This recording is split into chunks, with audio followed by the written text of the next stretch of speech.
नमस्कार दोस्तों, मैं संतोष पटेल स्वागत करता हूं आपके अपने YouTube चैनल डिजिटल भंडार पर। आज की वीडियो में हम CPCT एग्जाम के लिए कंप्यूटर के इम्पोर्टेंट क्वेश्चंस को समझने वाले हैं।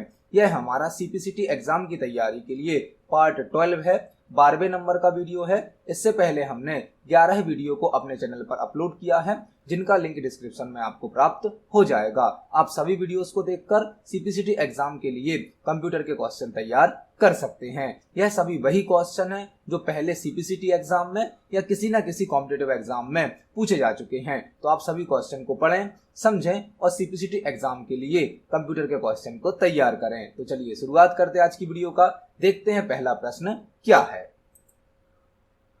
पहला प्रश्न हमसे पूछा गया है नंबर सिस्टम से। कंप्यूटर में 4 प्रकार के नंबर सिस्टम यूज किए जाते हैं: binary number system, octal number system, decimal number system और हेक्साडेसिमल नंबर सिस्टम। जो कंप्यूटर सिस्टम है वह 4 प्रकार के नंबर सिस्टम यूज करता है। पहला नंबर सिस्टम होता है बाइनरी नंबर सिस्टम, जिसका बेस होता है 2।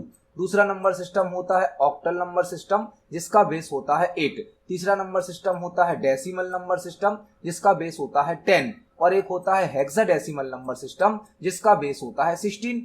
तो यहाँ पर हमें एक नंबर सिस्टम दिया गया है जो कि बाइनरी नंबर सिस्टम है, और हमें इसको डेसिमल नंबर सिस्टम में कन्वर्ट करना है। हमें यहाँ पर बताना है जो वैल्यू हमें बाइनरी में दी गई है उसका डेसिमल में क्या आंसर होगा, इस नंबर की डेसिमल वैल्यू क्या होगी। तो यदि आपको कोई भी बाइनरी नंबर दिया जाता है और उसकी आपको डेसिमल वैल्यू प्राप्त करनी है, डेसिमल वैल्यू, तो आपको एक सीरीज याद रखनी है, एक सीक्वेंस याद रखना है।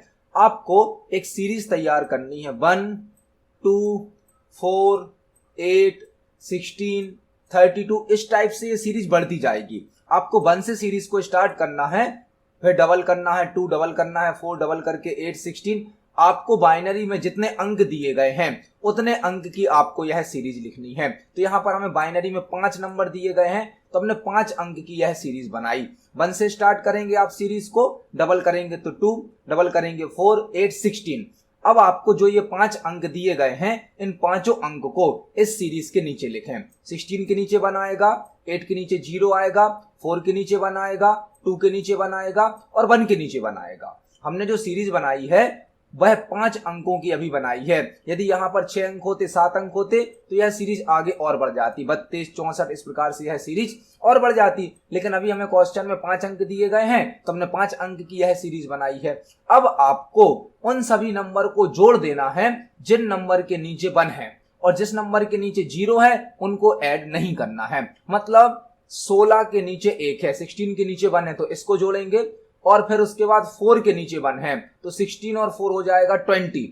फिर 2 के नीचे 1 है तो 22 और 1 के नीचे 1 है तो 23। मतलब जिस जिस अंक के नीचे 1 है उसको आपको ऐड करना है, और जिस अंक के नीचे 0 है उसको ऐड नहीं करना है। यहाँ पर 8 के नीचे 0 है तो हमने 8 को ऐड नहीं किया है। जिन नंबर के नीचे 1 था उन सभी को ऐड करेंगे। तो आप 16 में जब 4 जोड़ेंगे तो हो जाएगा 20, 20 में 2 जोड़ेंगे तो 22 और 1 और जोड़ेंगे तो 23। मतलब इस क्वेश्चन का सही आंसर है ऑप्शन नंबर डी, 23। आपको यदि कोई भी बाइनरी नंबर दिया जाता है और आपको उसकी डेसिमल वैल्यू प्राप्त करनी है तो आप इस सीरीज को यूज कर सकते हो। आपके क्वेश्चन में जितने अंक हैं उतनी तक आपको यह सीरीज बनानी है। फॉर एग्जाम्पल किसी क्वेश्चन में 3 अंक बस आते हैं, 3 अंक बाइनरी नंबर में 3 अंक होते हैं और आपको डेसिमल वैल्यू निकालनी है, तो आप सीरीज लिखेंगे 1, 2, 4 और तीनों जगह पर 1 है तो तीनों को ऐड कर देंगे, 4, 2, 6 और 1, 7। मतलब इतने क्वेश्चन का आंसर हो जाएगा 7। इस प्रकार से आप कोई भी बाइनरी नंबर सिस्टम की डेसिमल वैल्यू प्राप्त कर सकते हैं। आपको केवल एक सीरीज याद रखनी है जो 1 से चालू होगी और उसको आप डबल करते जाएंगे। इस क्वेश्चन का सही आंसर है ऑप्शन नंबर डी, 23। हमें जो बाइनरी वैल्यू दी गई है उसको जब हम डेसिमल में बदलेंगे तो आंसर आ जाएगा 23। यह क्वेश्चन बहुत ही ईजी है।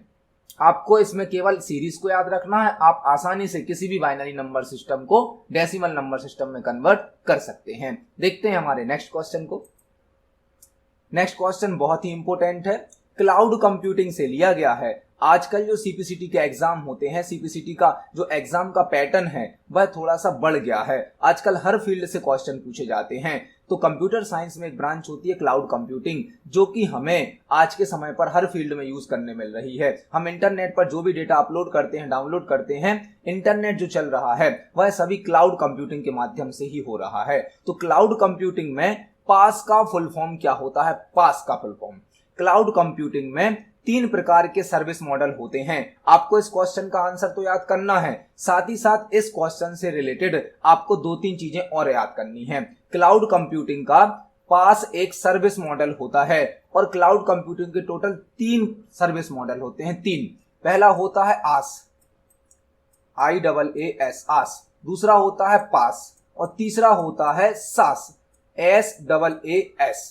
क्लाउड कंप्यूटिंग में जो सर्विस मॉडल होते हैं वह 3 प्रकार के होते हैं, आस, पास, सास। आस का फुल फॉर्म होता है इंफ्रास्ट्रक्चर एज आ सर्विस, इंफ्रास्ट्रक्चर एज आ सर्विस, इंफ्रास्ट्रक्चर एज आ सर्विस।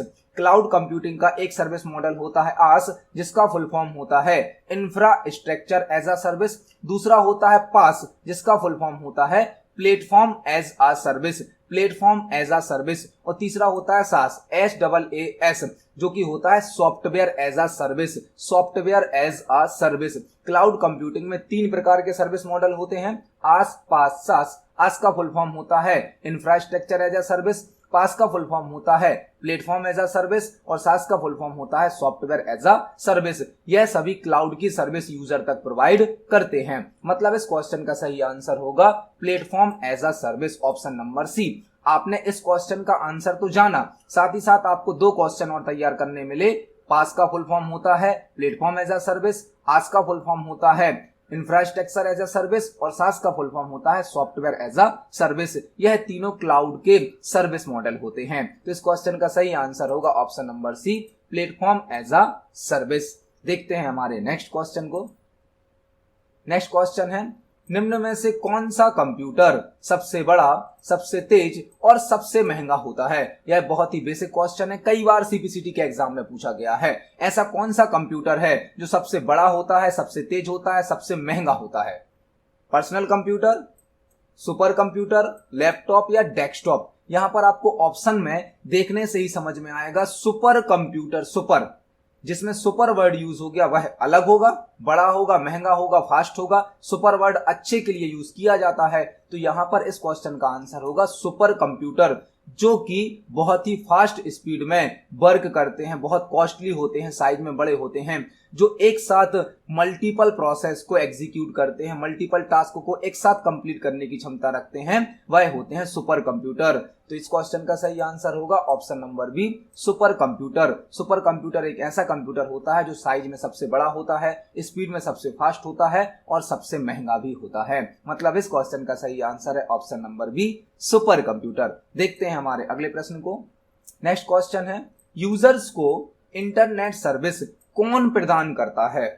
जैसे हम एक यूजर है, आप एक यूजर हैं, तो आप इंटरनेट जो यूज कर रहे हैं वह आपको कौन प्रोवाइड कर रहा है? टीसीपी, एफटीपी, आईएसपी या एचटीटीपी?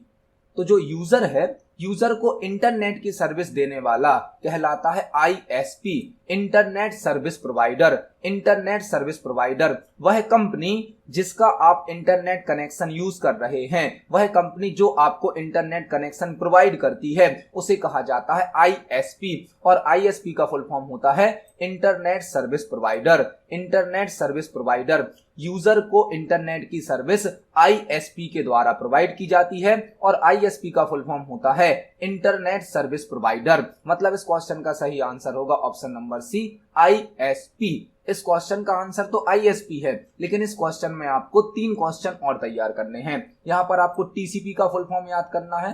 टीसीपी, एफटीपी, एचटीटीपी, यह तीनों प्रोटोकॉल हैं। टीसीपी का फुल फॉर्म होता है transmission control protocol, transmission control protocol. FTP का फुल फॉर्म होता है फाइल ट्रांसफर प्रोटोकॉल और एचटीटीपी का फुल फॉर्म होता है hyper text transfer protocol, hyper text transfer protocol. तो एक क्वेश्चन के अंदर आपको 4 क्वेश्चन तैयार करने मिले। ISP जो है वह इंटरनेट की सर्विस देता है, फुल फॉर्म होता है इंटरनेट सर्विस प्रोवाइडर। साथ ही साथ TCP का फुल फॉर्म आपने जाना, TCP का फुल फॉर्म होता है ट्रांसमिशन कंट्रोल प्रोटोकॉल, FTP का फुल फॉर्म होता है फाइल ट्रांसफर प्रोटोकॉल और HTTP का फुल फॉर्म होता है हाइपर टेक्स्ट ट्रांसफर प्रोटोकॉल। तो इस क्वेश्चन का सही आंसर है ऑप्शन नंबर सी, ISP। देखते हैं हमारे अगले प्रश्न को। नेक्स्ट क्वेश्चन है यूनिवैक का फुल फॉर्म होता है यूनिवैक का फुल फॉर्म क्या होता है हमें यह बताना है। यूनिवैक का full form universal automatic computer होता है। यूनिवैक का फुल फॉर्म होता है यूनिवर्सल ऑटोमेटिक कंप्यूटर। यूनिवैक का फुल फॉर्म होता है यूनिवर्सल ऑटोमेटिक कंप्यूटर। यूनिवैक का फुल फॉर्म होता है यूनिवर्सल ऑटोमेटिक कंप्यूटर।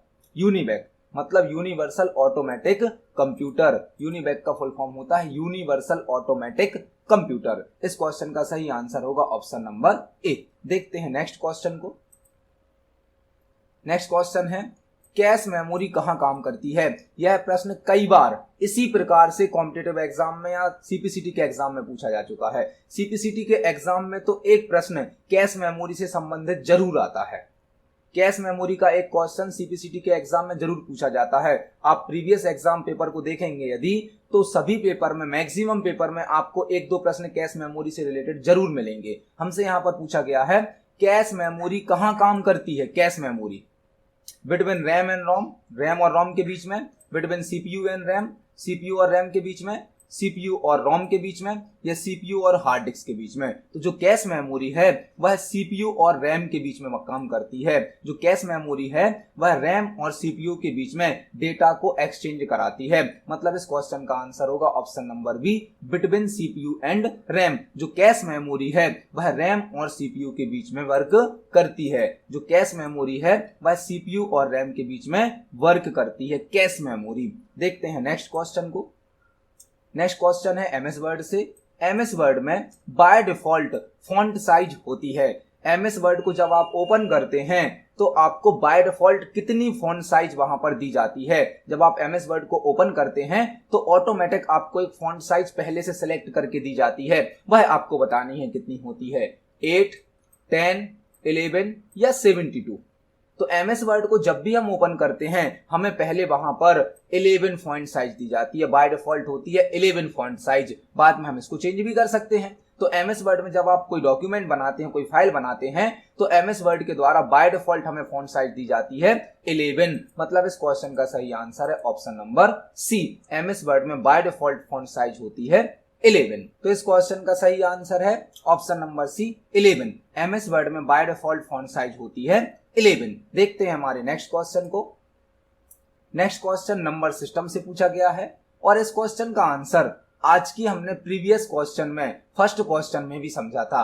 आज का हमारा जो पहला क्वेश्चन था उसमें हमने नंबर सिस्टम से रिलेटेड एक क्वेश्चन समझा था। उसी क्वेश्चन में हमने इस क्वेश्चन का आंसर भी देखा था। ऑक्टल नंबर सिस्टम का बेस ब्लैंक होता है। कंप्यूटर सिस्टम में 4 प्रकार के नंबर सिस्टम यूज किए जाते हैं। बाइनरी नंबर सिस्टम जिसका बेस होता है 2, ऑक्टल नंबर सिस्टम जिसका बेस होता है 8, डेसिमल नंबर सिस्टम जिसका बेस होता है 10 और हेक्साडेसिमल नंबर सिस्टम जिसका बेस होता है 16। आज का जो हमारा पहला क्वेश्चन था वह भी नंबर सिस्टम पर डिपेंड था और उसमें हमने आपको समझाया था कि कंप्यूटर में 4 प्रकार के नंबर सिस्टम होते हैं। बाइनरी जिसका बेस होता है 2, ऑक्टल जिसका बेस होता है 8, डेसिमल जिसका बेस होता है 10 और हेक्साडेसिमल नंबर सिस्टम जिसका बेस होता है 16। यहाँ पर हमें ऑक्टल नंबर सिस्टम का बेस बताना है तो वह होगा 8। मतलब इस क्वेश्चन का सही आंसर है option number B, octal number system का बेस 8 होता है। देखते हैं हमारे अगले प्रश्न को। नेक्स्ट क्वेश्चन इनपुट डिवाइस से रिलेटेड है। इनपुट डिवाइस से निम्न में से कौन पॉइंटिंग डिवाइस नहीं है। निम्न में से कौन पॉइंटिंग डिवाइस नहीं है। कंप्यूटर सिस्टम के साथ कई प्रकार की पॉइंटिंग डिवाइस यूज की जाती हैं। पॉइंटिंग डिवाइस मतलब जैसे कि माउस। अभी हम माउस की हेल्प से स्क्रीन पर कर्सर को पॉइंट कर रहे हैं। हम किसी ऑब्जेक्ट पर कर्सर ले जाते हैं, किसी ऑब्जेक्ट पर फोकस कर सकते हैं, कोई ऑब्जेक्ट ड्रॉ कर सकते हैं। इस प्रकार की जो डिवाइस होती हैं वह कहलाती हैं पॉइंटिंग डिवाइस, जिनके माध्यम से स्क्रीन पर किसी ऑब्जेक्ट को पॉइंट किया जाता है। तो हमें बताना है दी गई डिवाइस में से कौन सी डिवाइस पॉइंटिंग डिवाइस नहीं है। माउस तो एक पॉइंटिंग डिवाइस है, इनपुट डिवाइस भी है, जिससे हम अभी आपको यह पीपीटी या प्रेजेंटेशन एक्सप्लेन कर रहे हैं। यहाँ पर हम कोई ऑब्जेक्ट ड्रॉ कर सकते हैं, कोई चीज लिख सकते हैं, यह पॉइंटिंग डिवाइस है। जॉयस्टिक भी एक पॉइंटिंग डिवाइस है, इनपुट डिवाइस है, जो कि गेम प्ले करने के काम में आती है। जॉयस्टिक के द्वारा गेम प्ले किए जाते हैं और जॉयस्टिक के द्वारा भी कर्सर को एक लोकेशन से दूसरी लोकेशन पर मूव किया जा सकता है। लाइट पेन भी एक पॉइंटिंग डिवाइस है, जिसके माध्यम से स्क्रीन पर किसी ऑब्जेक्ट को पॉइंट किया जा सकता है, किसी ऑब्जेक्ट को ड्रॉ किया जा सकता है। लेकिन स्कैनर एक पॉइंटिंग डिवाइस नहीं है। स्कैनर के द्वारा किसी डॉक्यूमेंट को, किसी इमेज को, किसी हार्ड कॉपी को स्कैन करके सॉफ्ट कॉपी के रूप में कन्वर्ट किया जाता है। मतलब स्कैनर यहाँ पर पॉइंटिंग डिवाइस नहीं है। स्कैनर इनपुट डिवाइस तो है, लेकिन स्कैनर पॉइंटिंग डिवाइस नहीं है। और स्कैनर के द्वारा हार्ड कॉपी आउटपुट को सॉफ्ट कॉपी में कन्वर्ट किया जाता है। इस क्वेश्चन के साथ आप एक क्वेश्चन और तैयार कर सकते हैं। ऐसी कौन सी इनपुट डिवाइस है जो हार्ड कॉपी आउटपुट को सॉफ्ट कॉपी में कन्वर्ट करती है? वह होती है स्कैनर। स्कैनर के द्वारा हम हार्ड कॉपी आउटपुट को सॉफ्ट कॉपी आउटपुट में कन्वर्ट कर सकते हैं। तो इस क्वेश्चन का सही आंसर होगा ऑप्शन नंबर डी, स्कैनर। देखते हैं नेक्स्ट क्वेश्चन को।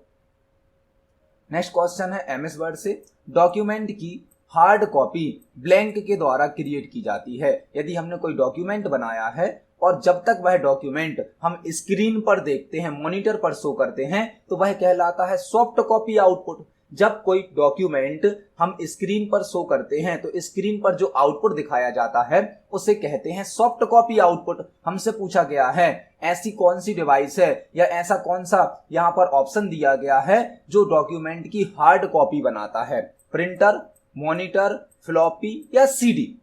तो प्रिंटर एक आउटपुट डिवाइस है, प्रिंटर, जो कि हार्ड कॉपी आउटपुट प्रदान करता है। मॉनिटर भी एक आउटपुट डिवाइस है, लेकिन यह हमें सॉफ्ट कॉपी आउटपुट प्रदान करता है। तो इस क्वेश्चन का सही आंसर होगा option number A, printer. Printer के द्वारा डॉक्यूमेंट की हार्ड कॉपी तैयार की जाती है और मॉनिटर के द्वारा सॉफ्ट कॉपी आउटपुट दिया जाता है। यहाँ पर आपको सीडी का फुल फॉर्म भी याद करना है। इसी क्वेश्चन में सीडी का फुल फॉर्म होता है कॉम्पैक्ट डिस्क।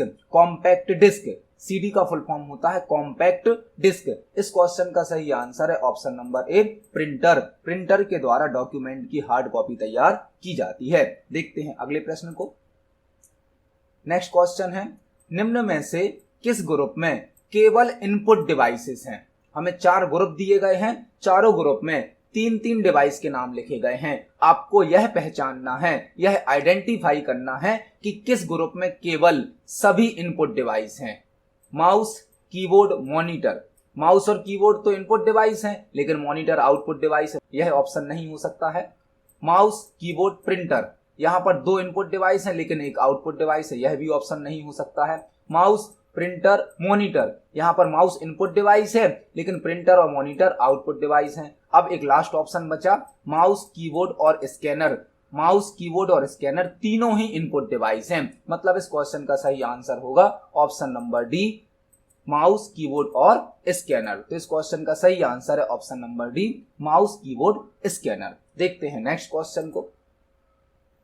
नेक्स्ट क्वेश्चन है, कंट्रोल ऑल्ट शिफ्ट किस प्रकार की कीज होती हैं? हमारे कीबोर्ड में कई प्रकार की की होती हैं, कई कैटेगरी की की होती हैं। हमें बताना है जो कंट्रोल है, ऑल्ट है, शिफ्ट है, यह किस प्रकार की होती हैं? मॉडिफायर की होती हैं, फंक्शन की होती हैं, अल्फा न्यूमेरिक की होती हैं या टॉगल की होती हैं?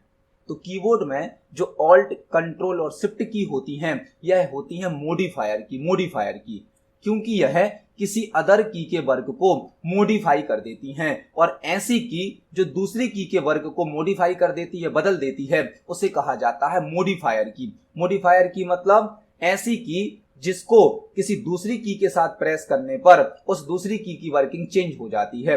फॉर एग्जाम्पल, यदि आप सी को प्रेस करेंगे, सी को, तो सी टाइप होगा, लेकिन यदि आप कंट्रोल के साथ सी को प्रेस करेंगे तो यह कॉपी का काम करेगा। मतलब सी की वर्किंग को कंट्रोल ने चेंज कर दिया, बदल दिया, मॉडिफाई कर दिया। तो कीबोर्ड की ऐसी की जो दूसरी की वर्किंग को चेंज कर देती हैं, बदल देती हैं, उन्हें कहा जाता है मॉडिफायर की। मॉडिफायर की होती हैं कंट्रोल, ऑल्ट, शिफ्ट। तो इस क्वेश्चन का सही आंसर है ऑप्शन नंबर ए, मॉडिफायर। देखते हैं नेक्स्ट क्वेश्चन को। नेक्स्ट क्वेश्चन है, कंप्यूटर मॉनिटर की साइज को किस प्रकार मापा जाता है? मतलब मेजर किया जाता है। कंप्यूटर की जो स्क्रीन होती है उसको कैसे नापा जाता है, कैसे मेजर किया जाता है? वर्टिकली मतलब लंबाई में, हॉरिजेंटली मतलब चौड़ाई में, डायगोनली मतलब विकर्ण में, तिरछे में, और नन ऑफ दीज मतलब इनमें से कोई नहीं।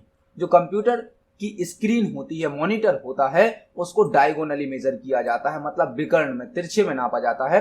जो मॉनिटर की स्क्रीन होती है उसको हमेशा डायगोनली, विकर्ण में नापा जाता है, डायगोनली। मतलब इस क्वेश्चन का सही आंसर है option number C, diagonally. Computer की जो स्क्रीन होती है, मॉनिटर की जो स्क्रीन होती है, उसको डायगोनली मेजर किया जाता है। देखते हैं नेक्स्ट क्वेश्चन को। नेक्स्ट क्वेश्चन है, जब आप किसी डॉक्यूमेंट पर वर्क करते हैं तब वह डॉक्यूमेंट टेम्परेरी स्टोरेज में कहां होता है? जब हम कोई फाइल ओपन कर लेते हैं तो वह फाइल टेम्परेरी मेमोरी में कहां पर होती है? रैम में, रोम में, फ्लैश मेमोरी में या सीडी रोम में? जब आप किसी डॉक्यूमेंट को या किसी भी फाइल को ओपन करते हैं तब वह डॉक्यूमेंट टेम्परेरी मेमोरी में, टेम्परेरी स्टोरेज में कहां आ जाता है? रैम में, रोम में, फ्लैश मेमोरी में या सीडी रोम में? तो जब भी हम किसी फाइल को ओपन करते हैं, किसी सॉफ्टवेयर को रन करते हैं, तो वह रैम में आ जाता है। रैम में मतलब सेकेंडरी मेमोरी से प्राइमरी मेमोरी रैम में आ जाता है। मतलब इस क्वेश्चन का सही आंसर होगा ऑप्शन नंबर ए, रैम। जब किसी फाइल या फोल्डर को या किसी सॉफ्टवेयर को रन किया जाता है तो वह रैम में आ जाता है। यहां पर इस क्वेश्चन का सही आंसर होगा option number A, RAM. RAM एक प्राइमरी मेमोरी होती है जो कि करंट टाइम पर रन होने वाली फाइल को, सॉफ्टवेयर को स्टोर करती है। देखते हैं नेक्स्ट क्वेश्चन को। निम्न में से कौन सबसे तेज मेमोरी है? बहुत ही इंपॉर्टेंट क्वेश्चन है। निम्न में से कौन सबसे तेज मेमोरी होती है? हमें यहां पर 4 प्रकार की मेमोरी दी गई है और हमें बताना है सबसे फास्ट मेमोरी कौन सी है। इस क्वेश्चन में यदि रजिस्टर ऑप्शन नहीं होता तो इस क्वेश्चन का सही आंसर होता कैश। लेकिन रजिस्टर एक ऐसी मेमोरी है जो कंप्यूटर सिस्टम में सबसे छोटी होती है और सबसे ज्यादा फास्ट होती है, रजिस्टर मेमोरी। क्योंकि रजिस्टर सीपीयू का पार्ट है, प्रोसेसर का पार्ट है। यह सीपीयू के अंदर, प्रोसेसर के अंदर होती है। मतलब सबसे छोटी और सबसे फास्ट मेमोरी है कंप्यूटर की रजिस्टर। लेकिन यदि यहां पर ऑप्शन में रजिस्टर नहीं होता, कोई और मेमोरी होती, तो इस क्वेश्चन का सही आंसर हो जाता cash. Cache memory computer system में फास्ट होती है लेकिन वह रजिस्टर से स्लो होती है। सबसे फास्ट मेमोरी होती है रजिस्टर, फिर सेकंड नंबर पर आती है कैश मेमोरी। मतलब इस क्वेश्चन का सही आंसर होगा option number C, register. Register computer system में सबसे छोटी और सबसे फास्ट मेमोरी होती है। यह प्रोसेसर मतलब सीपीयू के अंदर होती है, सीपीयू के साथ अटैच होती है। इसलिए इस क्वेश्चन का सही आंसर है option number C, register. Register के बाद जो मेमोरी फास्ट होती है वह होती है कैश मेमोरी, जो कि सीपीयू और रैम के बीच में वर्क करती है। इस क्वेश्चन का सही आंसर है ऑप्शन नंबर सी। देखते हैं नेक्स्ट क्वेश्चन को। नेक्स्ट क्वेश्चन एमएस एक्सेल से लिया गया है। एमएस एक्सेल में निम्न फॉर्मूला, हमें एक फॉर्मूला दिया गया है, का क्या आउटपुट होगा? यदि आप एमएस एक्सेल में इस फॉर्मूले को टाइप करेंगे तो आपको क्या आउटपुट मिलेगा, यह हमें बताना है। एमएस एक्सेल में हम कैलकुलेशन करने के लिए, कंडीशन चेक करने के लिए फॉर्मूला और फंक्शन का यूज करते हैं। यदि हम यह फॉर्मूला टाइप करेंगे तो हमें क्या आउटपुट प्राप्त होगा, यह हमें बताना है। इस टाइप के क्वेश्चन कई बार एग्जाम में पूछ लिए जाते हैं। आपको इन सभी क्वेश्चन को जैसा आप मैथ में कैलकुलेशन करते हैं वही फॉर्मूला लगाकर, वही रूल्स लगाकर सॉल्व करना है। सबसे पहले इक्वल है, मतलब यह फॉर्मूला स्टार्ट हुआ है। इस फॉर्मूले में 2 ऑपरेटर यूज हो रहे हैं, एक तो डिवाइड ऑपरेटर, एक प्लस ऑपरेटर। एक डिवाइड ऑपरेटर, एक प्लस ऑपरेटर है। तो डिवाइड ऑपरेटर की प्रायोरिटी, डिवाइड ऑपरेटर की प्राथमिकता प्लस से ज्यादा होती है। मतलब पहले हम 8 में 4 का भाग देंगे, 8 को 4 से डिवाइड करेंगे तो यहां पर हमें आंसर मिल जाएगा 2। 8 को 4 से डिवाइड करने पर आंसर कितना मिलेगा हमें, 2।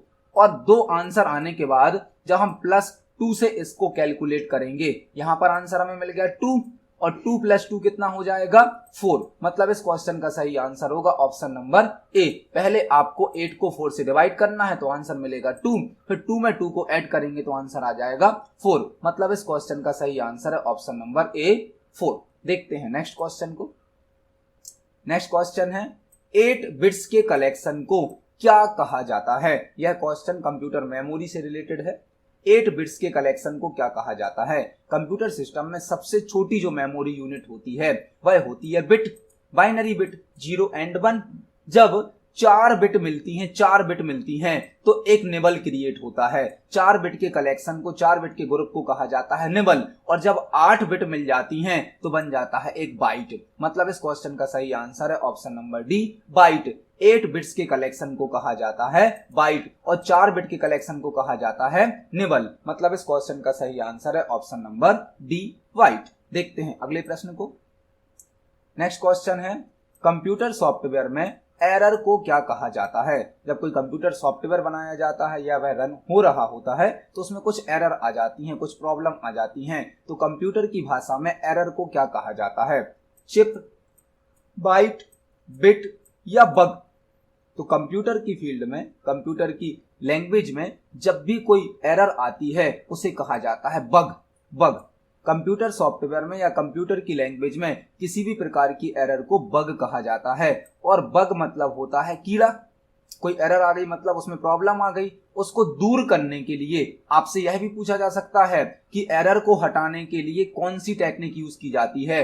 तो सॉफ्टवेयर में जो एरर आती है उन्हें बग कहा जाता है और इन एरर को मतलब बग को हटाने के लिए डीबगिंग का यूज किया जाता है। डीबगिंग का आपको यहाँ पर यह क्वेश्चन तो तैयार करना है, साथ ही साथ एक और क्वेश्चन तैयार करना है। कंप्यूटर सॉफ्टवेयर में जो एरर आती हैं उन्हें कहा जाता है बग और बग को हटाने के लिए डीबगिंग का यूज किया जाता है। डीबगिंग का यहाँ पर आपको दो क्वेश्चन तैयार करने मिले।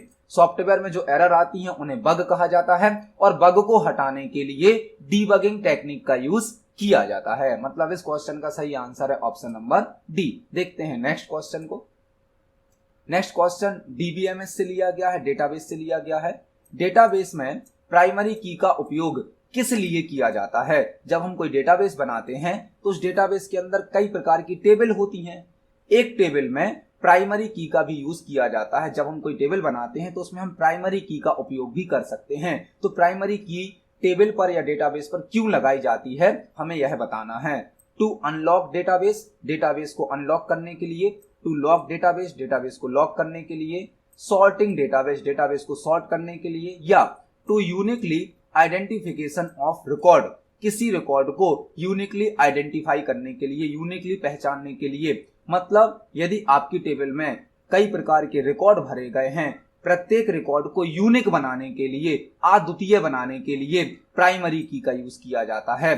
हम टेबल के जिस कॉलम पर प्राइमरी की अप्लाई कर देते हैं, प्राइमरी की लगा देते हैं, उस कॉलम में कभी भी डुप्लीकेट डेटा नहीं भरा जा सकता है। मतलब डेटा की डुप्लीकेट एंट्री नहीं की जा सकती है। तो इस क्वेश्चन का सही आंसर होगा option number D, to uniquely identification of record. यदि हमें किसी रिकॉर्ड को यूनिकली आइडेंटिफाई करना है तो उस कॉलम पर हम क्या लगा सकते हैं, प्राइमरी की। तो प्राइमरी की प्रत्येक रिकॉर्ड को यूनिक बनाती है। मतलब इस क्वेश्चन का सही आंसर होगा ऑप्शन नंबर डी। देखते हैं हमारे नेक्स्ट क्वेश्चन को।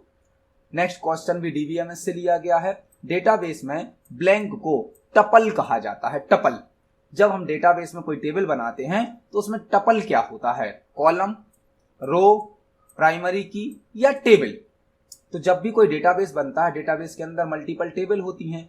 एक टेबल मल्टीपल रो और कॉलम का कलेक्शन होती है। एक टेबल मल्टीपल रो और कॉलम का कलेक्शन होती है। कॉलम को कहा जाता है फील्ड या एट्रीब्यूट, कॉलम को फील्ड या एट्रीब्यूट कहा जाता है और रो को रिकॉर्ड या टपल कहा जाता है। टेबल की जो रो होती है उसे हम रिकॉर्ड या टपल कह सकते हैं। मतलब इस क्वेश्चन का सही आंसर होगा ऑप्शन नंबर बी, रो। टेबल की जो रो होती है उसे रिकॉर्ड या टपल कहा जाता है। तो इस क्वेश्चन का सही आंसर होगा ऑप्शन नंबर बी, रो। आज की वीडियो में हमने सीपीसीटी एग्जाम के लिए 20 इंपोर्टेंट क्वेश्चंस को समझा है। आप सभी क्वेश्चन को पढ़ें, समझें। यदि आपका कोई क्वेश्चन है, कोई डाउट है तो कमेंट सेक्शन में जरूर पूछें। वीडियो पसंद आती है तो वीडियो को लाइक करें, ज्यादा से ज्यादा शेयर करें। मिलते हैं अगली वीडियो में। धन्यवाद।